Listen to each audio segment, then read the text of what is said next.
They laughed when she stepped onto the range in a rusted Ford, called her a tourist, dismissed her quiet stare. She didn't flinch. Then came the shots, 3 bullets, 1 hole, 500 yards. Torres, the ex-Marine in charge, called it luck. What he didn't know, she'd saved SEAL teams no one could name. Her victories were buried in classified files, her identity erased for national security. But now the truth is leaking, and the man who mocked her is the first to tremble. Stick around. When ghosts resurface, reputations shatter. Don't forget to drop a comment telling us where you're watching from and what time you found this video. Also hit that subscribe button. The morning sun glints off James Torres's polished Rangemaster badge as he surveys his domain at Iron Creek Range. 20 years as a Marine taught him to spot threats, and the woman pulling up in the beaten-up Ford sends warning signals through his entire body. His fingers brush the brass casing of his lucky bullet, a ritual that's never failed him before. "New face today," he announces loudly to the regulars, his voice carrying across the range with practiced authority. "Looks like we've got ourselves a tourist." The responding chuckles from his usual crowd strengthen him, but the woman, Vera Kincaid, according to her hastily scrawled sign-in sheet, doesn't even flinch. James Torres watches her set up at lane 7, his unease growing with every precise movement. No wasted motion, no amateur fumbling. The way she handles her weapon speaks of thousands of hours of muscle memory, not weekend warrior territory. "Ma'am," he calls out, striding over with deliberate steps. "We've got some basic safety procedures here at Iron Creek. Let me walk you through them." It's his standard power play, establishing dominance early. But when she turns, her steel-gray eyes lock onto his with an intensity that makes his lucky bullet feel like a lead weight. "I'm familiar with range protocol, Rangemaster Torres," she replies quietly. The use of his title should be respectful, but something in her tone sets his teeth on edge. Before he can respond, the sharp crack of her first shot splits the air, different from the usual reports he hears all day. This is the sound of someone who's seen real combat. "Lucky shot," he mutters, but she's already firing again. And again. 3 rounds, same hole, 500 yards. The laughter from his earlier joke dies in his throat. In 20 years of running this range, he's never seen shooting like this. His phone buzzes. Someone's already posting about it. Iron Creek mystery is trending locally, complete with video of his failed attempt at intimidation. James Torres feels his carefully constructed world beginning to crack. Type Marine if you've ever seen your confidence shaken. The post reads, mocking his earlier bravado. Alone in his office later, James Torres stares at his reflection in the Rangemaster badge. 20 years of being the undisputed king of Iron Creek, and this woman has him questioning everything in just 10 minutes. His fingers trace the worn brass casing, the lucky bullet that saved his life in Fallujah. "What are you hiding, Vera Kincaid?" he whispers. And why does it feel like everything's about to change? The same skill that made him a Marine legend now screams danger. But as he watches her load another magazine with mechanical precision, a deeper fear takes hold. It's not just her shooting that threatens him. It's the growing suspicion that his entire understanding of military honor might be built on shifting sand. Will his iron grip on Iron Creek survive this challenge? As the morning sun catches Vera's brass casings on the range floor, James Torres feels the weight of that question settling around his shoulders like an unwelcome burden. Vera Kincaid's fingers traced the worn edges of her range membership card, a habit that had become more frequent since that ex-Marine started asking questions. The fluorescent lights of her sparse apartment buzzed overhead as she methodically cleaned her custom M40A6, each stroke of the cloth deliberate and precise. Her phone lit up again. Another message from her handler warning about Torres's increasingly aggressive inquiries. "Your ghost status is compromised." The text read. Vera's jaw tightened. 6 years of carefully maintained shadows were starting to crack, all because one stubborn Marine couldn't accept being outshot by someone who officially didn't exist. The mechanical click of her bolt action echoed in the room as she reassembled the rifle muscle memory from thousands of repetitions in dozens of classified operations. Through her window, she could see Torres's truck still parked across the street. Third night this week. His persistence was becoming a liability. A deeper dive into his background had revealed his obsession with military hierarchy and recognition. Bronze Star recipient, distinguished service in Afghanistan, the kind of soldier who lived for medals and ceremony. Everything Vera had deliberately avoided in her career. Her secure phone buzzed. The encrypted line only 3 people had access to. "He's accessing classified databases," her former commander warned. "Trying to trace your Somalia deployment, the same one that doesn't officially exist." Vera's mind flashed back to that moonless night in Mogadishu, the impossible shot that saved a SEAL team, but could never appear in any report. The weight of those untold missions pressed down on her shoulders like a physical burden. Every achievement, every life saved, deliberately erased from history. She pulled up the surveillance feed from the range, watching Torres interview the staff, his frustration visible in every gesture. His military bearing couldn't hide the growing desperation in his eyes. He was a man whose entire worldview was built on a system of visible achievement and recognition. The idea of someone operating outside that system, someone whose greatest victories would never see the light of day, was unraveling everything he believed about service and honor. The familiar weight of her custom match-grade ammunition felt different now. Each round represented not just precision, but a choice she'd made years ago. To become a ghost, to let her actions speak only through their results, never through medals or ceremonies. Torres's investigation was stirring up old ghosts.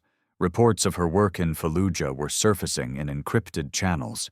Whispers about impossible shots taken from positions that shouldn't have existed, of entire operations that succeeded because of a phantom shooter no one could name. Have you ever questioned everything you thought you knew about courage? Share your story below.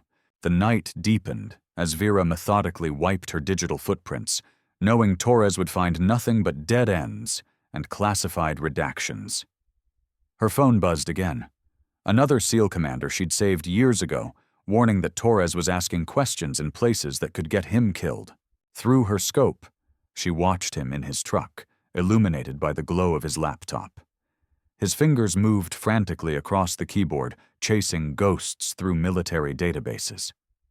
She could end this now, show him the truth about Somalia, about all the others. But that would mean compromising everything she'd fought to protect. The weight of her choices settled around her like a familiar cloak. In the end, this wasn't about Torres's wounded pride or her hidden achievements. It was about a fundamental truth he wasn't ready to accept. That true service sometimes meant becoming invisible, letting your actions ripple through history without leaving a trace. Her custom round caught the moonlight as she loaded it into the chamber. Tomorrow at the range, she would give him one more chance to walk away. Some truths were better left in the shadows. Some heroes better left unnamed. Type ghost if you've ever had to choose between recognition and doing what's right. The night grew older as Vera Kincaid prepared for another day of carefully maintained invisibility, knowing that sometimes the highest form of service was letting your victories belong to someone else. Vera Kincaid's fingers tightened around her precision rifle as another perfect shot echoed across Iron Creek Range. The late afternoon sun cast long shadows, but her focus remained unshaken. Years of cultivating an unremarkable presence of deflecting attention and accolades had become second nature. Yet now that carefully maintained anonymity was unraveling. The whispers grew louder with each passing hour. Fragments of classified missions, of impossible rescues in Kandahar, rippled through the range like shockwaves. Vera watched a group of veterans huddle near the entrance, their hushed conversations punctuated by furtive glances in her direction. Her chest tightened. 6 hours since the first murmur of recognition, and already her carefully constructed world was crumbling. "That's her, isn't it?" The words drifted across the firing line, heavy with awe. "The ghost of Kandahar." Vera's shot went wide for the first time in years. The miss burned like acid in her throat. Precision had always been her shield perfection, her camouflage. Now, with each passing minute, that shield was cracking. Her phone buzzed. Another message from command. "Situation compromised. Media inquiries increasing. Maintain radio silence." Vera's hand trembled as she deleted it, muscle memory from years of erasing traces of her existence. The weight of her custom scope felt foreign now, tainted by unwanted recognition. She'd spent a decade in shadows, moving like smoke through war zones, leaving nothing behind but whispered legends. No medals, no ceremonies, just lives saved and missions completed in absolute secrecy. The range's security cameras seemed to track her every move, their red lights blinking like accusatory eyes. Social media would explode once the story broke. Ghost Operator was probably already trending. Everything she'd sacrificed to maintain operational security, all the connections she'd severed, the recognition she'd declined. It was all unraveling in real time. Her phone buzzed again. This time a news alert. "Mystery hero of Kandahar, the untold story." Vera's stomach lurched. She could almost hear the viral storm brewing, feel the weight of impending exposure crushing her carefully maintained anonymity. The rhythmic ping of her target practice now sounded like a countdown. How long before CNN picked up the story? Before someone connected the dots to other classified operations? Before her effectiveness as a ghost operator was permanently compromised? Have you ever watched your life's work dissolve in minutes? Felt the suffocating pressure of unwanted spotlight, threatening everything you've built? Vera packed her gear, with mechanical precision muscle memory masking her growing panic. The range felt hostile now, every shadow potentially concealing a phone camera, every conversation carrying the threat of exposure. Her fingers brushed against the worn edge of her unofficial unit patch.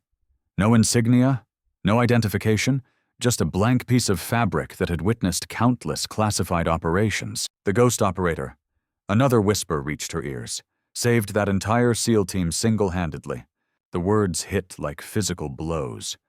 Each detail revealed was another nail in the coffin of her operational effectiveness. She'd chosen this path. No recognition, no public accolades, nothing that could compromise future missions. Now, as her phone continued to buzz with mounting notifications, that choice was being stripped away. Share this moment if you've ever felt your world crumbling around you. Drop a 1 if you understand the weight of unwanted exposure. The sun dipped lower, casting Iron Creek Range in blood-red light. Vera Kincaid stood alone at her firing position, watching shadows lengthen like the reaching fingers of exposure. Her perfect shot record meant nothing now. The ghost of Kandahar was emerging into unwanted daylight, and there was nothing she could do to stop it. A storm gathers over Iron Creek Range as Vera Kincaid steps into Lane 7, her ritual unchanged, despite the growing crowd of whispers and pointed fingers. Through the scope of my own rifle, I watch her, the woman I once foolishly tried to humiliate. The lucky bullet that almost ruined everything weighs heavy in my pocket, a constant reminder of my arrogance. "Hey, Torres, heard your mystery shooter's got some heat coming her way." Johnson calls out from Lane 3, his voice carrying that same cocky tone I used to wear like armor. "Channel 5's doing some expose on classified operators. Might want to give your friend a heads up." The familiar ice spreads through my chest, but not from fear of her now, from the need to protect what these vultures could never understand. I grip my lucky bullet, remembering how it felt to be so certain, so wrong. Lane 7's closed for maintenance. I announce my voice carrying across the range with the authority earned through 20 years of service. the reporters hovering by the entrance shift uncomfortably. Each crack of Vera's rifle echoes like thunder, her shots finding home with that impossible precision that first sparked my jealousy. But now each report sounds different to me. A meditation on humility, a reminder of true strength, the kind that doesn't need to boast or prove itself to anyone. Ma'am, a fresh-faced kid in tactical gear swaggers up to Lane 7, smartphone ready. Is it true you were part of... Range is hot. I cut him off, stepping between them. Clear the line. My hand brushes the lucky bullet again, and I catch Vera's slight nod, the only acknowledgement we ever share nowadays. The kid's face flushes with anger. You used to be the first one calling her out, Torres. What changed? What changed everything. I want to tell him about the day I learned that real warriors don't need glory. How true strength lies in the silence between shots, in the dignity of letting your actions speak. Instead, I just stand my ground, become the wall between her and their hunger for sensation. Social media explodes that evening. Silent warrior trends as grainy video clips of Vera's shooting circulate, each one missing the point entirely. They see the precision, but miss the peace. The power, but not the purpose. Your reputation used to mean everything to you, Torres, my old squad leader texts. Now you're playing bodyguard for some mystery woman. I send back a simple reply. Some mysteries deserve to stay mysterious. The lucky bullet rolls between my fingers as I type its surface, worn smooth from countless hours of nervous handling. Once a symbol of my challenge to her, now a reminder of the day I learned to stand for something bigger than my own ego. When the evening sun paints Iron Creek in gold, I find myself alone at Lane 7. The brass from Vera's session still lies scattered like fallen stars, each one a testament to perfection I once refused to acknowledge. I collect them carefully, not for evidence, but for remembrance. A final reporter approaches as I finish. Sergeant Torres, don't you think the public has a right to know? I face him squarely, feeling the weight of my journey in every word. The public has a right to know that some heroes choose silence over glory, and that true strength isn't always the loudest voice in the room. Share if you've ever learned to stand up for what's right, even when it means standing against your own past. Silent warrior. He leaves empty-handed, but I stand there a while longer, guardian of a truth I learned the hard way. Sometimes the greatest honor lies not in seeking glory, but in protecting those who never asked for it. My lucky bullet catches the last light of day, no longer a challenge, but a covenant. The range grows quiet, except for the distant pop of practice fire. In the peace of dusk, I realize that true redemption isn't in grand gestures or viral moments. It's in the small choices we make when no one's watching, in standing guard over the things that matter, even if we don't fully understand them. I leave Lane 7, as I found it, ready for tomorrow's meditation of precise shots and earned respect. The lucky bullet returns to my pocket, no longer a token of pride, but a reminder of transformation. Some battles are won not by fighting, but by learning when to stand as a shield for something greater than ourselves. Type respect if you've ever found strength in protecting someone else's silence. Vera Kincaid stands motionless at Lane 7, where moments earlier her precise shots had shattered not just targets, but my entire worldview. The familiar weight of my lucky bullet feels different in my palm now, heavier with the truth it's carried all these years. 15 years of building my reputation at Iron Creek Range on carefully crafted tales of heroism, yet here I am, undone by the quiet excellence of someone who never needed to prove anything. The girl's words still echo in my head. You were there, weren't you? Kandahar, 2007. Her brother's story, the one I've heard whispered but never fully understood, crashes through the careful walls I've built around my own narrative. The crack of Vera's rifle splits the air again, each shot as deliberate as a confession. My fingers trace the worn edges of the bullet, remembering how I've displayed it like a trophy, letting others assume its significance. This was from my finest moment. I've told countless visitors, letting their imaginations fill in the blanks with tales of valor that never existed. But Vera knew. She's known all along, watching me from Lane 7 with those steady eyes that have seen far more than I ever did. The truth burns in my throat. I was there in Kandahar, but not as the hero I've pretended to be. While others fought and bled, I collected stories, borrowed valor, built my reputation on carefully edited versions of others' courage. Vera's actions that day, classified unsung yet decisive, saved more lives than my embellished tales ever could. My lucky bullet catches the afternoon light as I place it carefully on Lane 7's shelf. The metal gleams dully, no longer a symbol of false glory, but a reminder of authentic honor. Behind me, Vera's rifle cracks again, the sound reaching deeper than ever before. Each echo carries the weight of unspoken heroism of missions that will never make headlines of warriors who serve without seeking spotlight. The stories we tell ourselves matter less than the truth we live. I whisper the words carrying across the empty range. Vera pauses, her silence more eloquent than any response. The familiar scents of gunpowder and oil fill my lungs, but they smell different now. Cleaner, honest. Lane 7 will remain her place, but it's become something more, a monument to quiet excellence, to the kind of courage that needs no audience. My own lane feels empty now, stripped of pretense, ready perhaps for something real to grow, in place of carefully tended lies. Type honor, if you believe true heroism speaks through actions, not words. The sun sets on Iron Creek Range, painting the targets in shades of gold and shadow. Vera continues her practice, each shot a reminder that greatness doesn't require an audience. My lucky bullet rests where it belongs at last, not as my trophy, but as tribute to those who serve in silence, who carry the weight of classified heroism without bending under its burden.